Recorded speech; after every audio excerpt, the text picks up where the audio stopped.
Good evening, and thank you for joining us for this Northshire Presents virtual event. I'm Rachel Person, Events Director for Northshire Bookstore, which has store locations in Manchester Center, Vermont, and Saratoga Springs, New York. Thank you so much for being here tonight. A couple of quick notes before we get started. First of all, thank you so much for your incredible support of independent bookstores and independent bookselling. We couldn't do events like this without the support of customers like you, and we are deeply grateful for it. Second of all, please use the Q&A box, which you'll find at the bottom of your screen, to ask any questions that you have this evening. You can pose questions at any time, and we will store them up and pose them for you at the end of the event. So please use that Q&A box, again, that you'll find at the bottom of your screen. And finally, you can find both authors' books who are here tonight on our website at northshire.com, as well as checking out other virtual events happening at Northshire Bookstore and events happening in person in both stores. I will also be putting links to order both books in the chat in just a moment, and you will also find them in the confirmation email that had the Zoom link to get into the event this evening. That's all the boring stuff. I'm so very pleased to get to introduce Tim Burkett this evening as he joins us to discuss his new book, Enlightenment is an Accident, Ancient Wisdom and Simple Practices to Make You Accident Prone. He began practicing Zen Buddhism in San Francisco in 1964 with renowned teacher Shunryu Suzuki. He's the former CEO of the largest nonprofit organization in Minnesota for individuals with mental illness and served as guiding teacher of Minnesota Zen Meditation Center from 2004 to 2021. He's a psychologist, a Zen Buddhist priest, and the author of the previous books, Nothing Holy About It and Zen in the Age of Anxiety.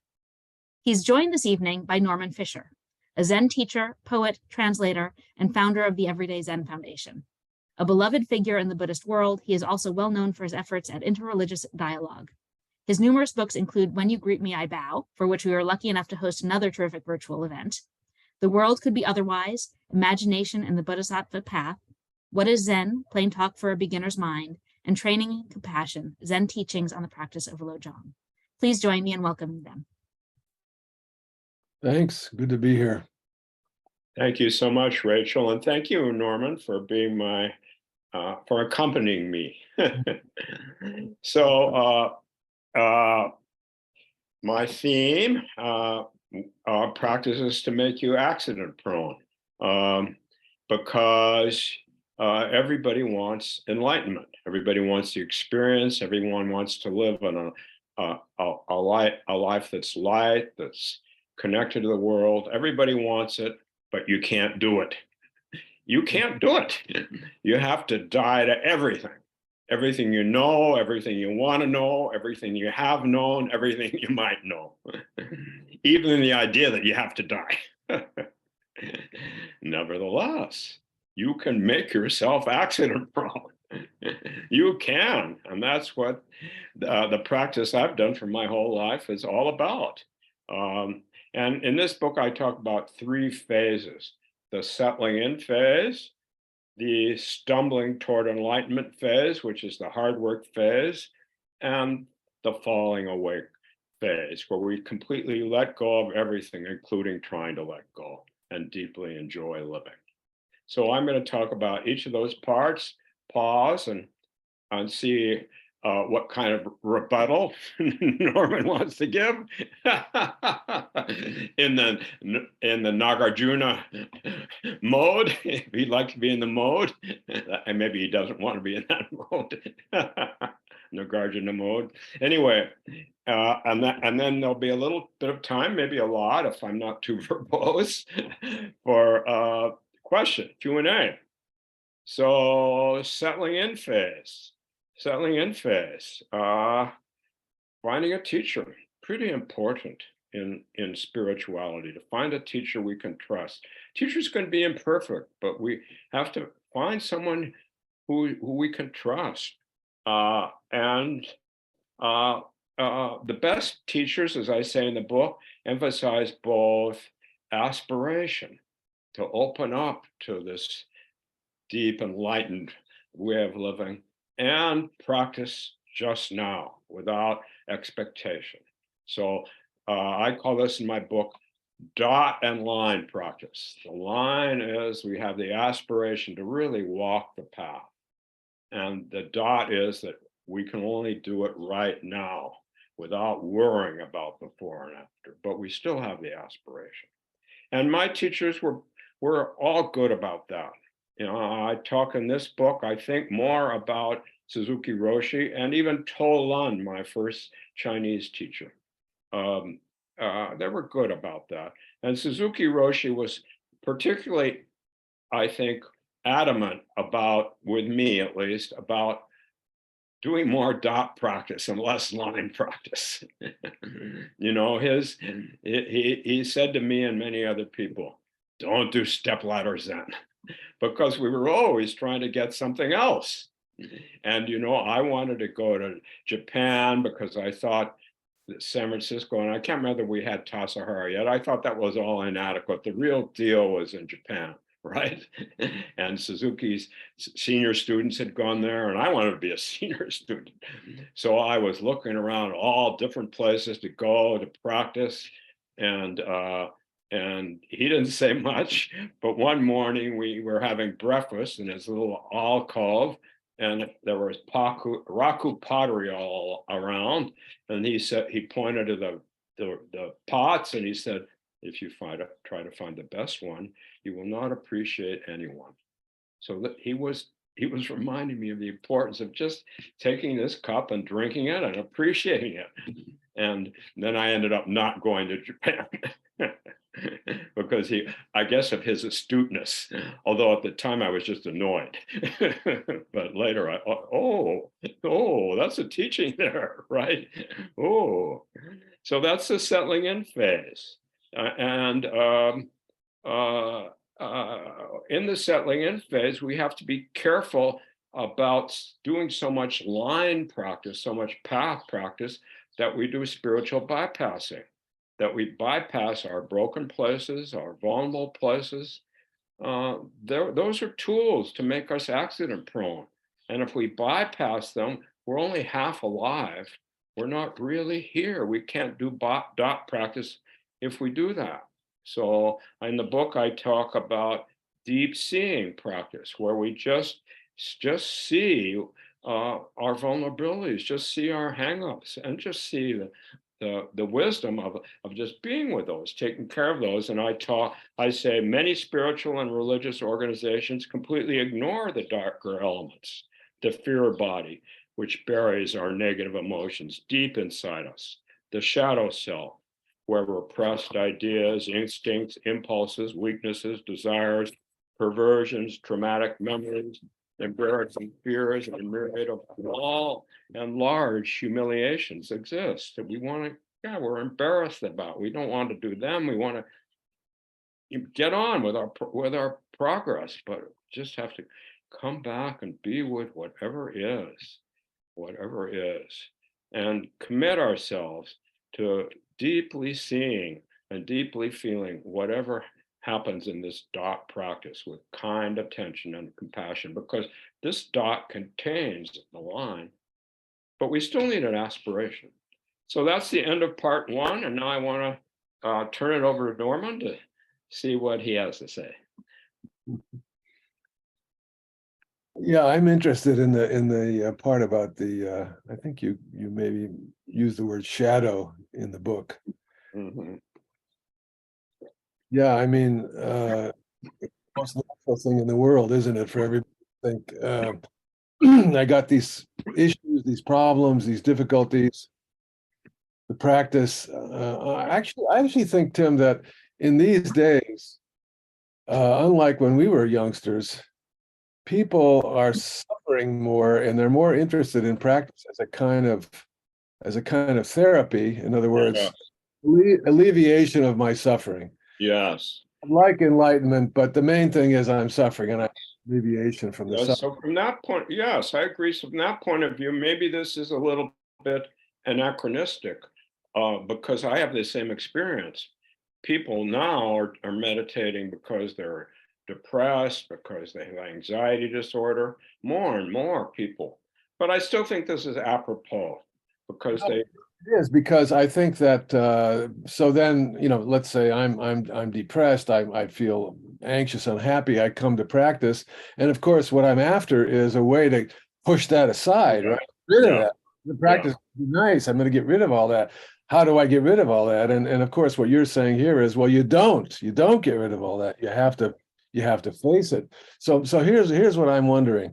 How do you help people to see exactly how the practice mechanism by which you face these difficulties as a way of getting a different purchase on them? In other words, the nuts and bolts of it. How do you do it? How Yeah. do Well, how yeah, well, that's part 2 in my book. okay, so I'm anticipating part 2. You're setting the stage. Right. Thank you for setting the stage. Maybe this part of the book is about how you kind of stumble around from Zen Center to Zen Center, looking for teachers here. Yes, that's right. But now we've settled in this first stage. We've decided, even though Suzuki has lots of flaws, and I know people don't think he has flaws because he's become so grandiose, more grandiose year after year after year. He had lots of flaws. I mean, I talked to his son, you know. So we decide we're gonna stay with this teacher, not forever, but that teacher can help us catalyze our own process. What are the signs? Okay, I've been to 6 or 7 different Zen centers. Their teachers are all various. They're all good. How do I know which one I'm supposed to go? I don't know. Back then we didn't have much choice. I had 2 choices in San Francisco, and way back then. I had Suzuki Roshi, and I had this Tolan, who became a famous Chan teacher and opened city of 10,000 Buddhas later on. But he was a little trippy. I loved him, but he was a little trippy, and I was interested in. And Suzuki was very straightforward and very ordinary and not trippy. And I was just I was more drawn to just straightforward ordinariness. That's where the extraordinariness of Zen is. So, but I only had 2 choices, whereas you were somewhat younger, you probably had myriad choices, right? Well, not so many, but probably more than you, yeah. But so it sounds like you're saying that you just sort of trust your preferences in your. Right. That's right. It sounds like you're saying that you've liked Suzuki Roshi was more in resonance with the way you were looking at things already, and it made more sense to you, so you went there. Yes, well, actually, I was drawn to Tolan's trippiness, but I knew that it was that I wanted to go deeper. I mean, I could always take psychedelics. Which I took a couple of times, not much, but I didn't need that. That's not what I needed. I needed groundedness in the stillness that and right here, always right here. And Suzuki seemed to generally manifest that, not always, but yeah, it does seem like our tradition, because we were in the same tradition. We're both from Suzuki Roshi. It's grounded. It is while it honors all the different aspects of spirituality, high and low. It is very grounded and very stable, and I think and that's its advantage. Because nowadays, people are not just looking for Zen; they could be looking for Tibetan Buddhism or I know. that and the other. Yeah. But I think that there is a kind of groundedness and stability and a certain gentle sense of discipline in our tradition that I think is very, very valuable for a lot of people. Yes, I think so too. Yeah. I think so too. Well, now since we're doing line practice, I got to move on to the next line, the next part of the line, which is now we've made the commitment to do this practice. We're sticking with this teacher or this community or something. We're not shopping anymore. In our heads, we still might be, but we're honoring the commitment. And I call this the stumbling toward enlightenment phase, but I also call it the hard work phase. And I have 5 tools a chapter on each tool that we can use along the way on this to help us stumble toward enlightenment without giving up. The first tool is to see the 5 hindrances in Buddhism as portals.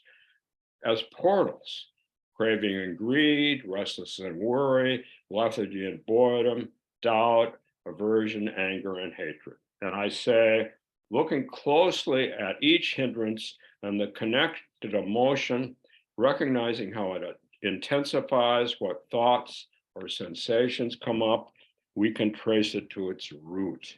And when we do that, we experience a freedom from it.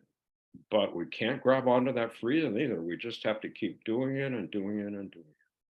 So that's one chapter out of 5 on portals. The second chapter is bringing the 5 aggregates into view. I'm not going to talk much about that. That's early, as you know, Norman, that's early Buddhism. It gets dissed in the Heart Sutra, but then it gets practiced over the years. And I think it's a great practice. And I have a whole chapter on it.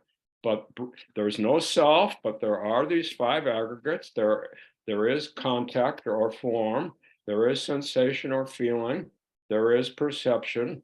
There is mental formation or impulse, and there is consciousness, which wants to take over the whole thing and dominate it.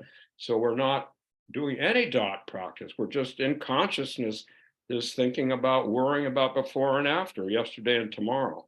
So I talk about that as a portal, and then I bring in that same chapter, I bring in the skin shedding, because as we do this, we shed the skins that keep the little self who wants to dominate everything and wants to control everything, begins to shed its skins. And that's the Naga, the serpent in Indian Buddhism, who becomes the dragon in Chinese Buddhism, because the Chinese are freaked out about snakes, but they love dragons. So when Buddhism comes in to China, immediately the Nagas become dragons. It's fascinating. It's fascinating. But Nagarjuna, whom I talk about, the serpent hero, and each time we shed a skin, even though we're taking a risk, because that skin protects us, our ideas about who we should be, who we have been, we feel more alive. And we shed these beliefs and memories that have given us so much comfort and security. One skin at a time. We don't go too fast, because if it's too raw, we'll just create another skin. That's why it's dot practice. It's dot practice.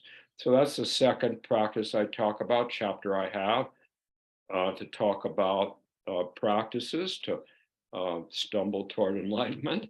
The third one is mantras, gathas, and malas. And I have a whole chapter on that. And we didn't do that much in the early days at Zen Center, although Suzuki gave me a mantra pretty early on when I was having a hard problem, because sometimes we need to narrow our practice. We're overwhelmed we're flooded by just being present, and so this helps us narrow, helps us not get flooded. A lot of emotions come in. And but I'm not going to talk much about, I'm not talk about those. You can read about them, and Norman knows about them. I will say that when I was in Bhutan, that's mostly what the monks and nuns did. They did mantra and gatha practice with their malas. That was very interesting. And then the next portal, the fourth portal, is seated meditation. I'm not going to talk much about that. Obviously, that's what we do. Norman and I have been doing this for our whole lives. We're the Zen Chan Dhyana school of Buddhism. Focused meditation with a mantra or a breath. Bare awareness meditation, where you just open up to whatever's coming up without evaluating or judging. And then stupid don't know practice of shikantaza, where you're just stupid. Wei Nung says, sit like a dunce. That Katagiri said, just do stupid zazen. I'm not going to talk about that, but Norman knows about that pretty well. But those are 3 types of meditation practices. Then the last practice that I think is just lovely is immersion in nature. Immersion in nature goes back, as Norman well knows, to the Taoists and the very beginning of Chan in China. Not so much in India. It's interesting. Not so much in Indian Buddhism, but as soon as Buddhism gets into China, the Taoists are such nature people that it just becomes part and parcel of Chan. And when I was a kid, I went into the Sierras every year with my family. My dad was a hiker, and we took the John Muir book with us. He's a naturalist who wrote way back then about being in the mountains, the Sierras and the Rockies. And I used to carry this mantra around with me. Between any two pine trees, this is John Muir, there is a door leading to a new way of life. Nature can show us that new way of life. We're not caught by the old way. The sky can show us, the earth can show us, the bird can show us, the thunderstorms can show us, the freezing cold can show us. It reminds me of that first year at Tassajara. Yikes. Yikes. No sun in the middle of winter. Anyway, I won't get into that.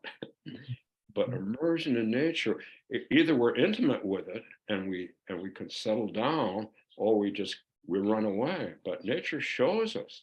And here's a Chan teacher. Where do I enter the path? A monk said. And the teacher said, do you enter this sound? Do you hear the sound of the stream? And he says, yes. And the teacher says, enter there. Wildness, D.T. Suzuki, the Suzuki before my Suzuki, talked about wildness, being in wildness. He called it divine wildness. Dogen, to fully enter the mountains is to fully enter the mountains. Stop practice, and that's line practice because it doesn't know the difference. To fully enter the mountains is to fully enter the swamps. No spiritual bypassing. The swamps are going to be here anytime. Our feet are going to get wet. To fully enter the mountains is to fully enter the swamps. There are mountains hidden in mountains. There are mountains hidden in swamps. Beyond the boundaries that our little mind creates because we're so timid and so scared. This wildness. Suzuki Roshi, if you want to tame a horse, give it a large pasture. Although actually, I remember now, I said that in the book, but he actually said sheep or cow. I just thought it was a little more poetic to say horse. Anyway, so that's the fifth one. And this is all about opening through the hindrances, the aggregates, using a mantra, seated meditation, nature, and in a spiritual community. Spiritual community. I'm sorry to you guys who are watching who are tired of your spiritual communities because everyone's dysfunctional. This is just life. Communities, families. I'm a therapist. We used to say, oh, I saw another dysfunctional family today. Then we looked at each other and we said, well, they're just all families since they're all dysfunctional. Why do we need dysfunctional? So do rock tumbler practice, you guys. Come on, just do it. Do it. You're never going to find the perfect community. Just do it. So when we do this practice, our neurons soften.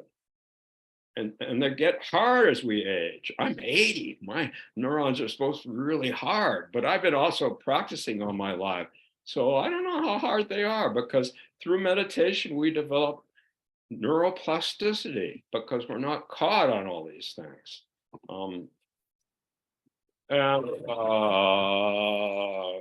I think maybe let's see, is that the end of this? Yeah, I think that's the end. Norman. Wonderful. You know what? I'm still thinking about something that you said at the very beginning that I think bears more attention. And this comes from my own, seeing people practicing. We recently started sitting every month at Green Gulch. Oh, yeah, I know. Somebody told me. Alan Eustace told me. Yeah. So that has meant, usually we were just sending out. We have our own email list, and we would. To our own Sangha members, but because we're doing it at Green Gulch and they put it in their mailing, we're getting all these new people coming to us. Oh, yeah. But I can tell that when they come that their idea is that you look online, you find a retreat on a day that works for you. Maybe it has a subject that you're interested in or a teacher you're interested in, you go there.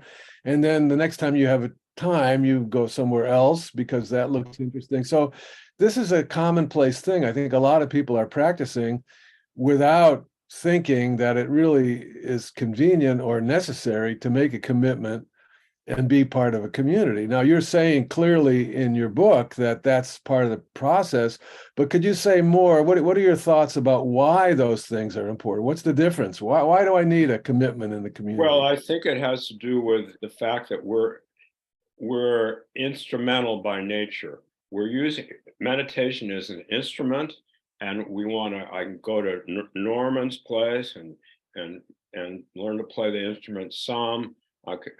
Maybe I can improve it if I go to someone other place, and that's fine.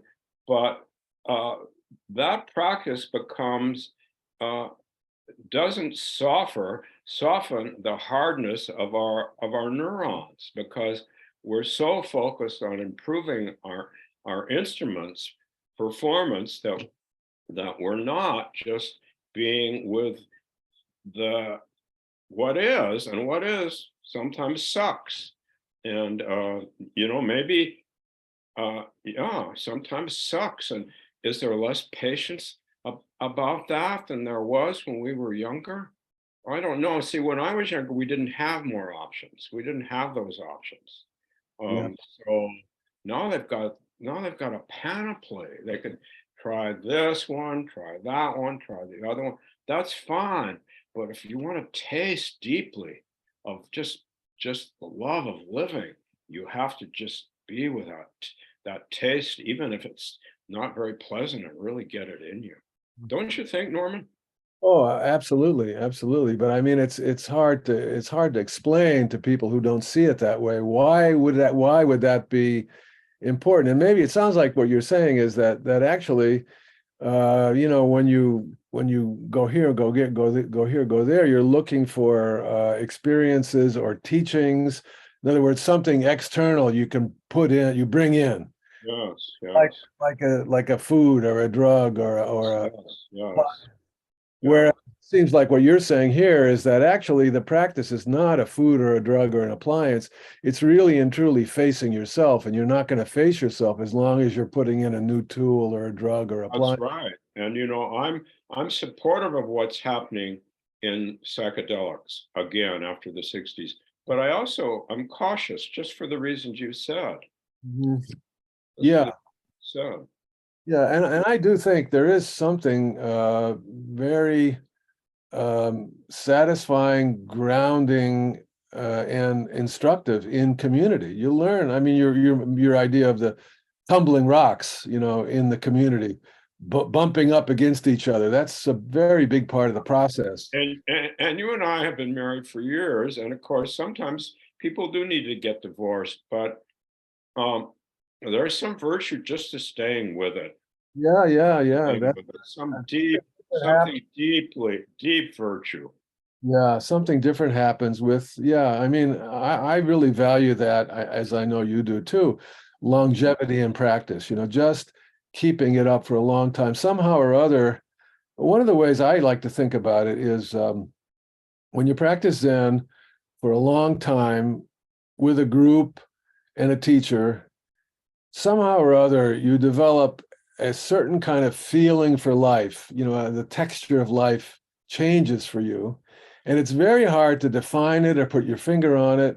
Although, you're trying to do that in the book, and you do, I think, a pretty good job of sort of saying what that feeling is. But really and truly, you can't say, this is what it is, and I'm going to get it this way or that way. It just comes to you. And that's the whole idea, I guess, of you can't get enlightenment. It's an accident, but you can do all these things in the book to make it accident prone. And then you think, oh, I did all the things in the book. Now it's going to come. Honey, sorry. It'll come when it comes. It might come, but you don't know that. That's right. You may have a big Kensho experience, or you may have no Kensho experience at all. But when you look out the window, you see the robin in a way. Wow. beautiful robin. I didn't realize the robin had all that color. Yeah, yeah. What an awakening to see that robin, right?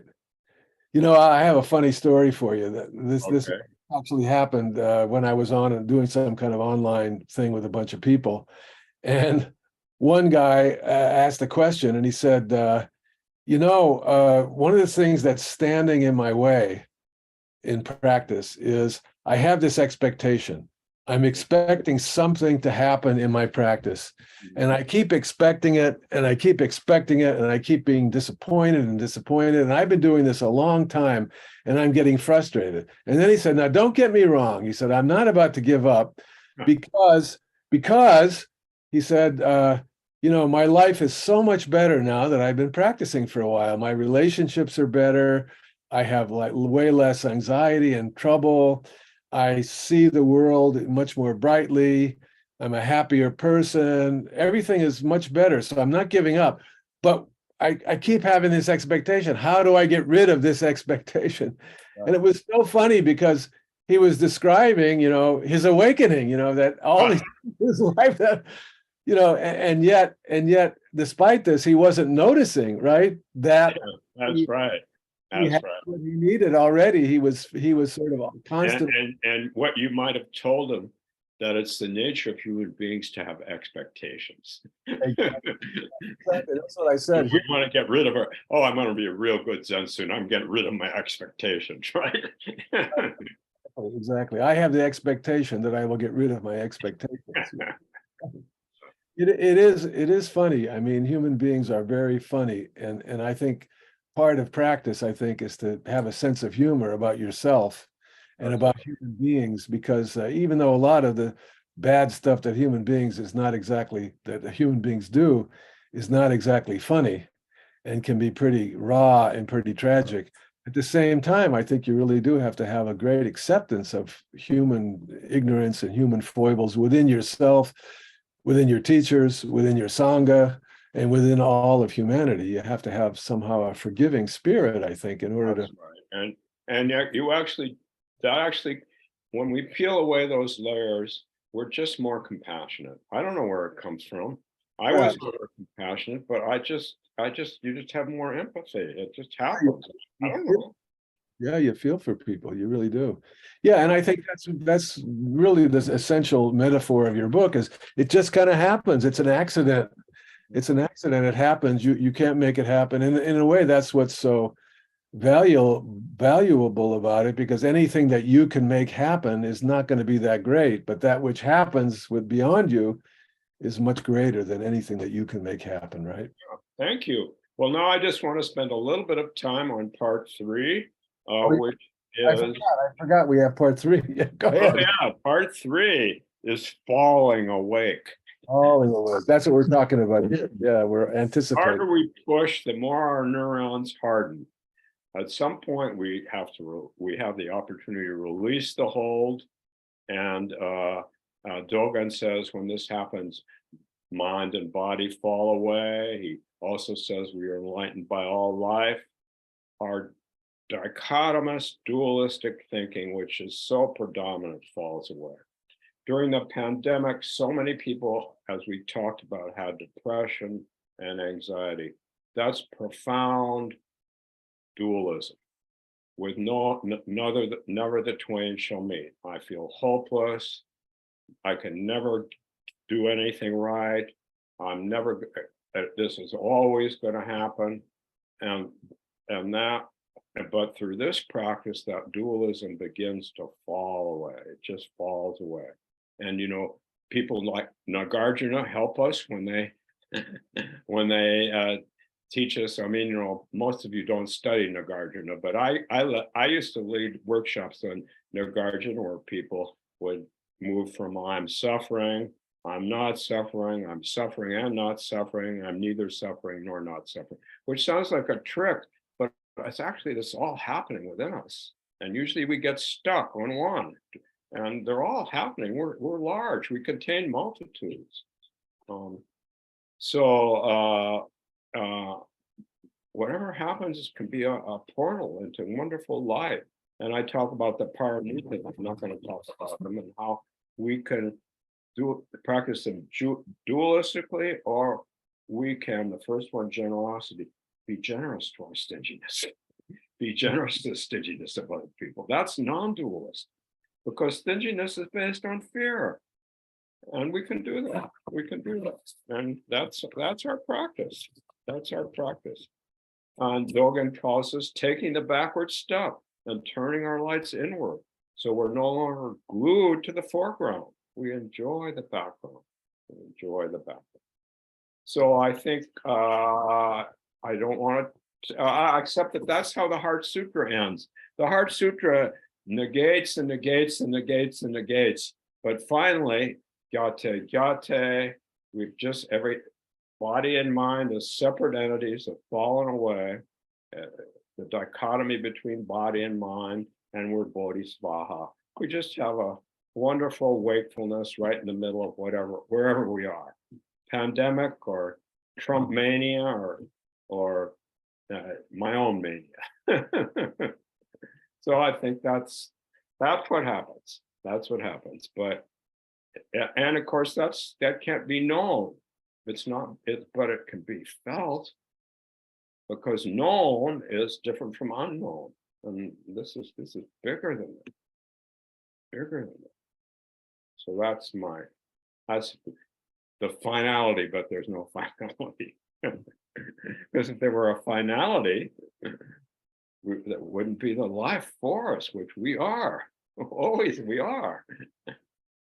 If we get what we want, we're immediately unsatisfied with it. Yeah. So what would you like to say about that? Well, as we close. Yeah, just to say that it's a beautiful thing, just to simply to be able to live and appreciate everything in life, even the rotten things, which we know are rotten and destructive, terrible, but even to appreciate that and really to be able to live with a full heart. I mean, it's such a simple thing, and yet so hard to do. And yet, as you say, the practice helps us to be able to simply realize that. I didn't put this in my book, but Suzuki Roshi used to say, to appreciate your life is to appreciate the dirt on your fingernail. And then I really looked at it. I'd never looked at the dirt. I'm like, I really, ooh. That must be in one of his books somewhere, huh? Probably, yeah. Probably. David Chadwick must have uncovered it. So anyway, Rachel is saying there are time for questions. Hi, Rachel. Hi, yes, we do have some audience questions that have come in already, and people watching, you can post any questions that you have into the Q&A box that you'll find at the bottom of your screen. And the first question that we have came from Dave saying, can you tell us where your book's title came from? Do you really believe that it's possible to achieve enlightenment accidentally? Well, those are two questions. I will answer the second one. Yes, that's the only way to achieve it. And yes. And I guarantee it, but I don't guarantee it in one day or 1 year or even one lifetime. But I do guarantee it. I know, but I don't know. I mean, because it's not a question of knowing. And the first one, we don't know where it came from. We've been arguing about this, and we decided it didn't come from Suzuki Roshi. And we went through Suzuki Roshi. I think I even got David Chadwick on the phone, who is Suzuki Roshi biographer. Didn't come from him. And then did it come from Robert Aiken? No, it didn't come from Robert Aiken. We think it came from Jiddu Krishnamurti, but we're not sure. So for what that's worth. Do you know Norman? No. But it's funny that on the cover of the book, I just am now appreciating there's a picture of spilled milk. Yes, that was not mine. That was my editor, Shambhala. Shambhala has done me good. Yeah, they've done me good. Yeah. That's funny. What's the old saying? No use crying over spilt milk. Is that the old? Yeah, right. And yet sometimes we do need to cry over spilt milk. But if we can just cry, then there's laughter in those tears. But it's the idea, enlightenment as spilt milk, right? Well, I don't. Well, anyway, that's. Do you have another one, Rachel? Yes. The next question came from Angie. And Angie wants to know, do you have any recommendations for finding community if you live in a rural area where there are few or no options? Well, because of online now, there are a lot of options, but it's a little bit harder because you feel like you're shopping and it's kind of superficial. I don't know what to say about that, except you do have more opportunity, but you also, I think, have to be more discriminating. And you just sort of try something and you feel your way along. But there are more options. I think you can do Norman's community online now. You can do our community online now, and there are quite a few options. What do you think about that, Norman? I think that's a great question, and I think it's a very, very important question because there's so many people in that situation. Uh-huh. Here's what I think. Online has come to me, and like we were saying a little earlier, go here, go there, because it's online. You can cruise, surf, you surf everywhere and anywhere. And of course, that's nice. But I think what online for Zen really gives you the opportunity of sticking with a community. So you can say in our community, we actually have a daily meditation practice. You can come from anywhere in the world if the time works for you, and you can come regularly and get to know people online. But then here's the key. I think it is necessary for Zen practice to actually be with people in person. So assuming a person who's from a rural area and unable to be in a community, they can be in a community online, and then they can go once a year to sesshin. We have people who've done that since joining our community online. They'll come to our annual session, and in that session, even it's a silent retreat, but you very intensely, as you know, Tim, get to be in the presence of other people in a very indelible way, and you feel part of a community. So I've discovered that a once a year visit in person can go a long way toward making you feel really included as a part of a community. And we have now at this point a lot of dear community members that we see very intensely once a year, and then online the rest of the year to reinforce that once a year visit. So I think now that means that anybody anywhere, as long as they can raise some funds for an airplane trip or a car trip, depending on where, can join with practice and really be a part of a community. So that's an important question. Yeah, that's very good. I completely agree. But don't leave the teacher out. You have to feel some resonance with the teacher. And Yeah. you can develop that online. It's possible. But in Zen in particular, but maybe in all of meditation Buddhism, the teacher, because teacher is the catalyst. The teacher's not a guru, the catalyst. And you need a catalyst or you're going to give up this practice of making yourselves accident prone. So, No, I agree. I agree with that. Yeah. That goes with the community. The community. Yeah. That's part of it. Yeah. Right. Wonderful. So our next question comes from Emma, and Emma asks, can you tell us about some of the books and the teachers that were most influential on you as you worked on this most recent book? Teachers and the books. Well, I'm 80. I don't know. I just live my life, and I have all this stuff in me from having practiced my whole life and things that I learned. I don't read many books. I mean, I read books when I'm teaching, but I don't know. Right now I'm going over Zen Mind, Beginner's Mind with a few students, which are talks that my teacher gave in a Zendo that I set up, and he gave them in something like 1966. Very basic talks, but deep. That's helpful to them. And I'm going over Not Always So, which is another book that it comes from his teaching. and I've been doing the Heart Sutra with people who don't mind getting a little intellectual, a little crazy in their intellectual exploration, because we chant that every day at Zen Centers. And Suzuki never explained it to me. And so I want to I want to make sure that people, and it's a deep teaching, but that's what I teach. What do I read? I read the stars. I read my wife's expression. I read my grandson's love of baseball. That's what I read. How about you, Norman? Oh, I read a lot of books. I love to read some Dharma books, but also other kinds of books. Right now I'm reading really a book called Stay, S-T-A-Y. Oh, 2013 book. It's about, oddly enough, the history of suicide. oh, Yeah. From ancient times, Greek and Roman times, all the way through church fathers in the medieval period, saying that suicide is a terrible sin, up to the present, where mental illness and suicide are connected together. So I don't know why. I have stacks of books in my room, and look at that one, and so I read that. But I read a lot of poetry because I'm a poet, so I read books of my friend. So I love to read. I'm reading all the time.